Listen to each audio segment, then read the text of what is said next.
আল্লাহ ডাক দিয়ে বলে, বান্দা, তুই যতই নামাজ পড় আর যতই সিজদা কর, তোর ঠিকানা জাহান্নাম।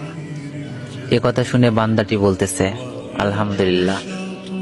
আল্লাহ বলে, এই বান্দা, জাহান্নামের কথা শুনে কেউ আলহামদুলিল্লাহ কয়? বান্দা বলে, আল্লাহ, জাহান্নামের মালিকও তুমি, জান্নাতের মালিকও তুমি। তুমি আল্লাহ যদি খুশি হয়ে আমাকে জাহান্নামও দাও, আমার আপত্তি করার কোনো অধিকার নেই।